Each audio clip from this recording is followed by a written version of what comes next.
This is CBC Vancouver News.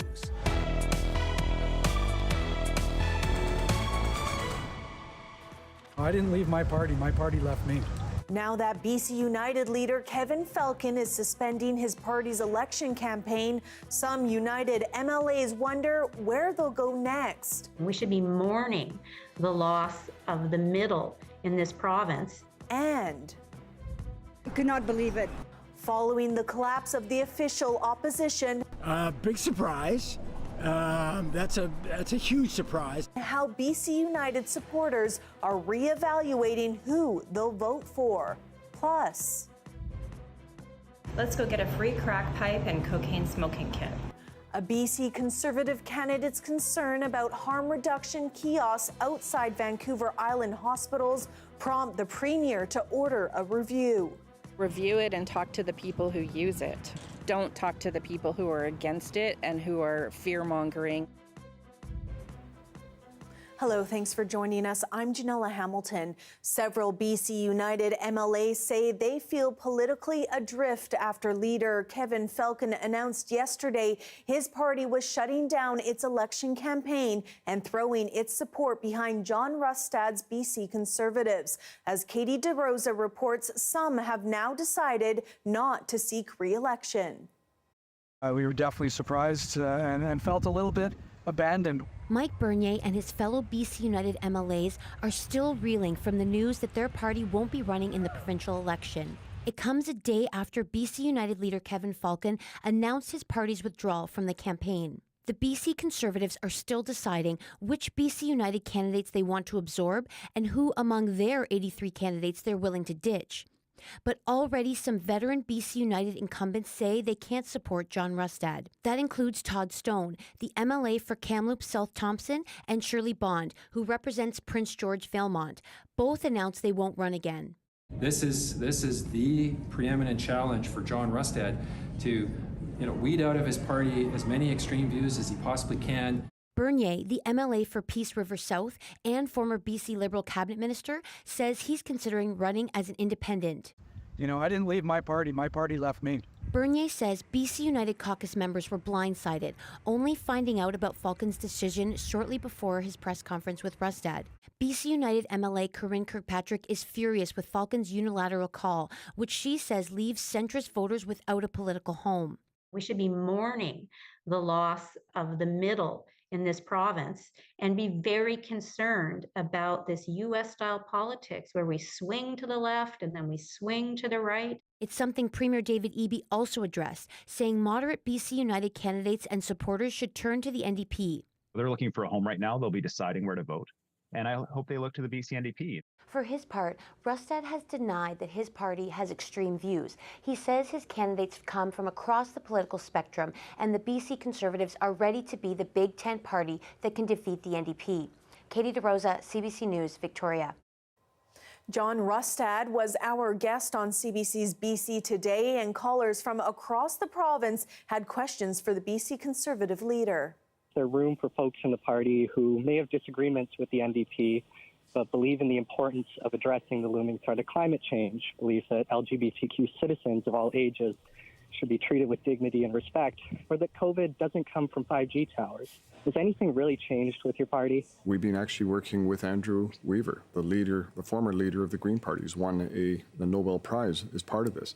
And he is very excited about working with us on our policies and our approach that we want to do around energy generation. We've had many people from across the spectrum, political spectrum, join our party.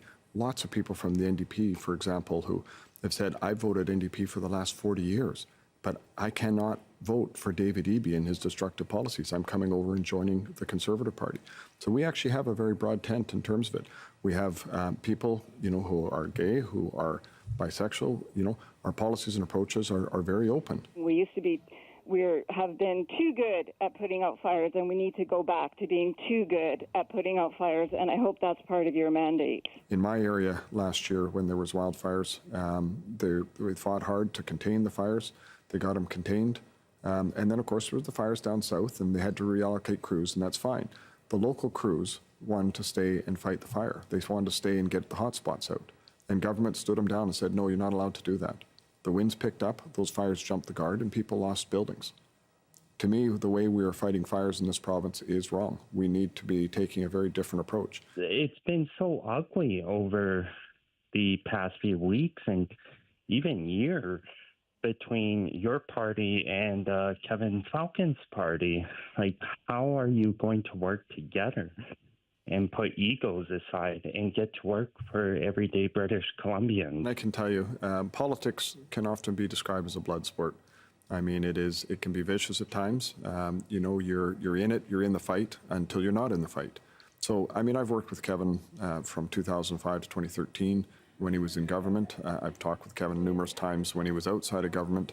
And I'm not going to have any problem with working with him. I don't hold any grudges against anybody, including, former colleagues from that party. So I don't think there'll be any problem. There is going to be some that may not want to be part of organization. I understand that.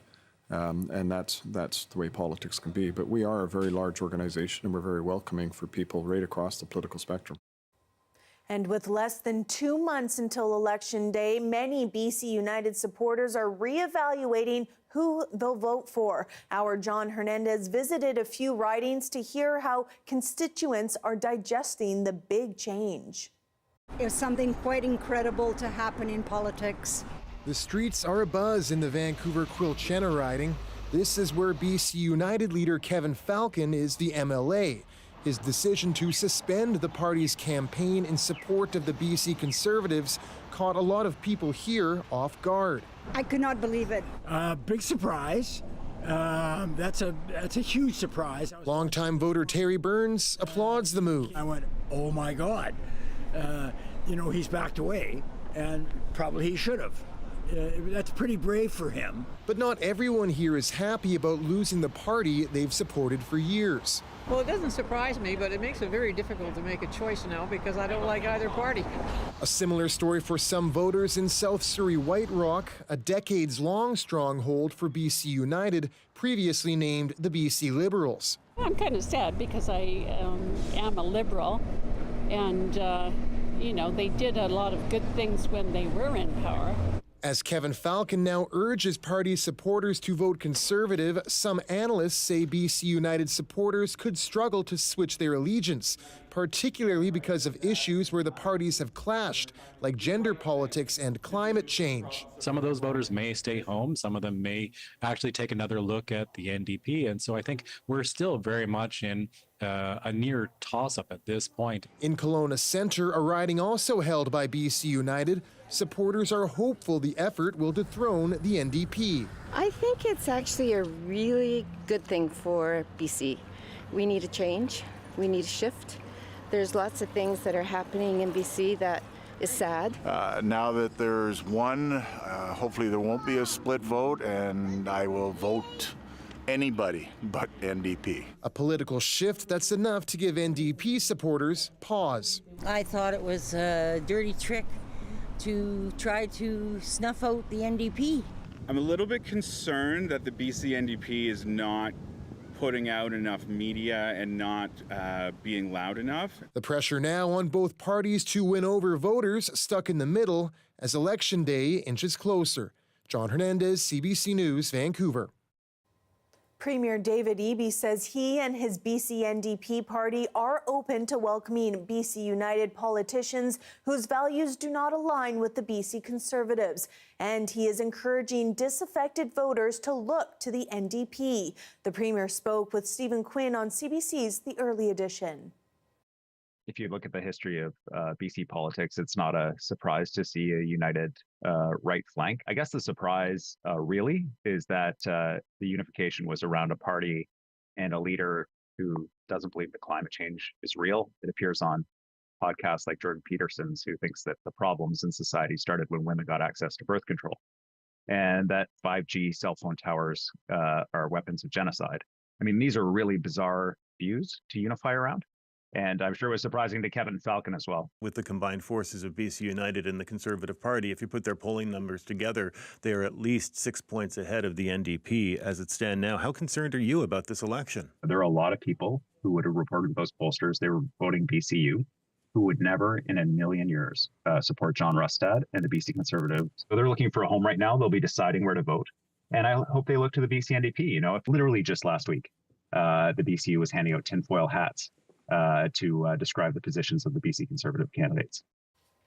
The Premier is ordering a review into a program that set up 3 harm reduction kiosks at Vancouver Island hospitals. As Claire Palmer reports, the move comes after a BC Conservative candidate raised concerns. Let's go get a free crack pipe and cocaine smoking kit. Gwen O'Mahony is running for the BC Conservatives in Nanaimo-Lantzville. She says she's concerned with what harm reduction has become. It's now all about kind of keeping people sort of in this cycle. And this vending machine to me is sort of the pinnacle of what that represents, because now you have absolutely no person you're connecting with. It's just here, take the paraphernalia and just go and do your thing. The kiosk in Nanaimo was installed in October last year. It's one of 3 on the island, with others in Victoria and Campbell River. Advocates for harm reduction say it saves lives.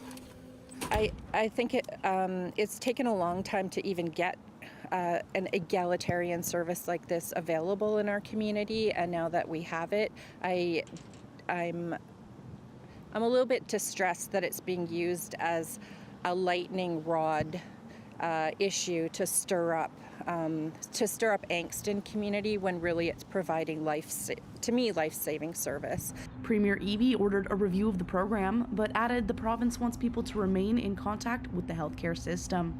I think that where there are concerns that have been raised, it's about access to different types of paraphernalia that is disconnected from contacting a medical health professional or a trained person working in a facility that can provide that support. And that's what I've asked the Minister of Mental Health and Addiction to have a look at. Back in Nanaimo, Daggert says that the kiosk is a stigma-free way for drug users to be safe, especially for those who only use recreationally, and keeps them out of hospital. I would say review it and talk to the people who use it. Don't talk to the people who are against it and who are fear-mongering and worried that it's somehow promoting drug use. It is not promoting anything other than using safely, the same way that we use helmets for kids who wear bike. The province says it will be checking in with health authorities to ensure those using the kiosk are being connected with other resources as well. Claire Palmer, CBC News, Nanaimo. The federal government is launching an earthquake early warning system. It will send cell phone alerts moments before a strong quake strikes. It's meant to give people in BC time to drop, cover, and hold on. Earthquake early warning will provide seconds to tens of seconds of warning to over 10 million people in Canada before the arrival of strong shaking. We cannot stress this enough. During an earthquake, every second counts. Wilkinson says when a strong quake is detected, alerts will automatically be sent to cell phones, radio, and the TV. Scientists have warned BC is due for a massive quake sometime in the future. The system is going to be expanded to southern Quebec and eastern Ontario later this year. An elaborate cryptocurrency scheme trading on the name of the purported founder of Bitcoin has led to a bitter BC legal battle between 2 men who both claim financial ruin. A judge weighed into the dispute this week. The CBC's Benit Braich spoke with our Jason Proctor about what happened. Jason, what happened here? Yeah, so on the one level, there's this sort of, it sounds like a complicated thing, but it's largely complicated. It involves Bitcoin. But essentially what you had was one man who approached another man who had this realtor who had significant amount of cryptocurrency, about $1 million worth, 18 Bitcoins that the one man said he needed because he actually said he also had a bunch of Bitcoin, but he couldn't access it unless it was through this security program that required a bunch of Bitcoin to access it, and he needed that from the other guy. So the guy agrees to lend it to him for 48 hours, and there's this sort of process to get it. Guy comes back and says, I need more Bitcoin. So he says, okay, well, I'll give you 4 more, but still there's nothing else. And the promise was a massive reward if, he accessed his wallet, but he didn't. And so it went to court because this guy says, well, I lent you this Bitcoin. You were supposed to give it back in 48 hours, and I never got it back. And so it goes to court, and you end up with this ruling. So it sounds a bit complicated, but I understand this man is just trying to get his Bitcoin. What did the judge make of all of this? Yeah, so she looked and said, beneath all the complication, this is actually a fairly old story, which is two people signed a contract. One man said, I will give you a total of 22 Bitcoin for 48 hours. And regardless of what happens, the contract said you'll get it back. The judge said, hey, you know, all these things that you said went wrong with the contract and all the rest of it, that's really not that guy's concern. You have to give him the money back. So basically, rather than Bitcoin, he's got to give him the monetary equivalent, which is $1.2 million. End of the day, both of these guys say that they don't have any money, so rather a tragic tale. For both, yeah. Well, thank you so much, Jason. Starting Tuesday, there will be new employment standards for people who work through gig-based apps, but some critics say they won't go far enough. That story when we return.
New changes are coming for ride-hailing platforms like Lyft and Uber. As Isaac Panay reports, they're meant to set employment standards for drivers and delivery people.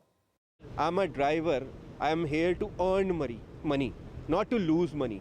That's what we are asking. Singh is one of the approximately 46,000 British Columbians working for ride-hailing and delivery apps. Starting Tuesday, the province is folding gig workers into its existing labor laws that will give drivers access to workers' compensation and the Employment Standards Tribunal. It's good. I think every worker needs security and WCP. So that's a good part. Other than that, like 5 year with the fares, it's not even same.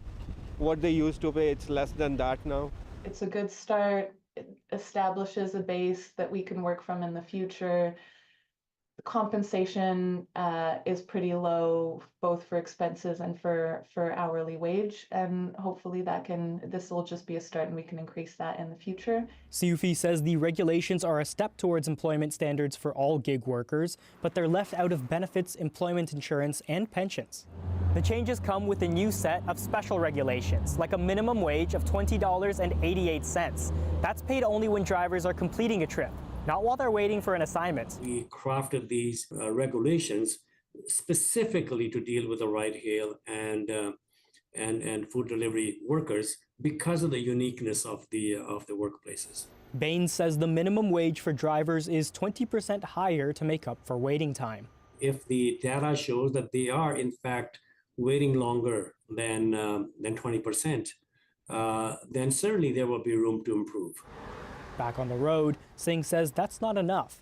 He says he spends nearly half his time waiting, working long hours for less than minimum wage. We are giving them best service with the best cars. What they are giving us back? Nothing. I'm sorry, I'm a little bit fed up because it's been 3.5 years. Every year they've been saying we will do this, we will do that. Now, after waiting 3.5 years, this is not a legislation. He's asking apps to cap the number of drivers on the road so he can spend less time waiting. Isaac Pandey, CBC News, Vancouver. Here we have a live shot of downtown Vancouver looking south over the Cambie Bridge. Darius will have your full forecast coming up next.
Hi, I'm Amy Bell. Here's what's in your CBC Vancouver inbox.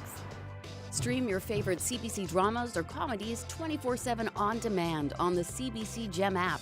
Plus, you can live stream CBC Vancouver News. Check it out at gem.cbc.ca. And never miss a special programming series or contest. Subscribe to CBC Vancouver's e-newsletter at cbc.ca/Vancouver inbox and keep connected with us.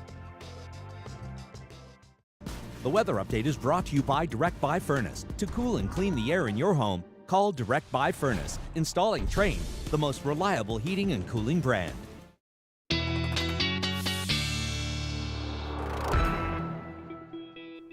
Darius Madavi joins us now with a look at our weather. Darius, I see you're starting off with that fire danger map. Yes, but you'll notice for a change, not all bad news. I mean, the fire danger is starting to creep back up in the south after that rainy weather we had, dropped it way down to the very low status. This is, I mean, the most blue we've seen on the map in a long time. The north is staying fairly consistent for now, although as temperatures rise in the northeast, it'll probably rise there as well. But for now, bit of a breather, bit of a reprieve, and no thunderstorms expected over the next 24, 48 hours. So a little bit of good news there too.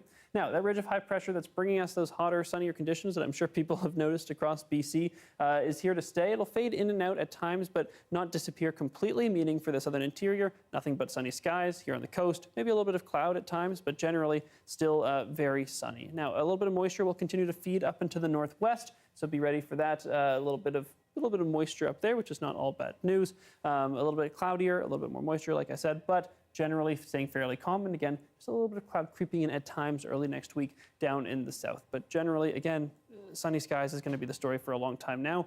Now, along with that moisture feeding into the northwest, a few winds are going to pick up at times up in the northeast as well as on the northwest, really the northern half of the province. But generally, again, nothing too serious, nothing that should exacerbate fires too much given how low the fire danger is right now. Very little smoke expected across BC as well, smoke or haze, very calm, which is good because that ridge of high pressure building in, we're going to get some outflow that would normally bring smoke over to Vancouver if the fires were more active, but this time, it'll just be warm and calm. Speaking of warm and calm, temperatures continue to rise over the next few days, especially in the southern interior, but really across BC, back up above seasonal once again, and nothing but sunny skies really across BC, except for that bit of moisture feeding up into the northwest, and even where we do have cloud, should start to clear up by around noon tomorrow, maybe a few places up in the north lingering a little bit longer, but generally, yeah, sunny skies is the forecast, even here where we do have a little bit of cloud in the morning, clearing up pretty quickly, and that's the forecast right through the end of the week, Janella. Sun, sun, and more sun. Thank you so much, Darius. Thank you. Well, talk about a trip. After 4.5 years at sea, a Victoria family has arrived back home. Took off just before COVID and we bought this boat and went sailing. We've covered the Atlantic and the Pacific pretty well. It's definitely different than it would be if we grew up at home. Yeah. I mean, it opened so many doors to so many different places and new people that we met. Their trip officially began in the UK in March 2020 when they packed up a 44-foot sailboat named Swift. When they set off, their daughters Pippa and Isla were 9 and 12 years old. They continued their schooling online with support from their parents. Along the way, the family visited places like France and the South Pacific. What a fun little adventure for that family. That is your late news for this Thursday, August 29th. Thank you so much for watching. For news at any hour, head to our website at cbc.ca/BC. Have a great night.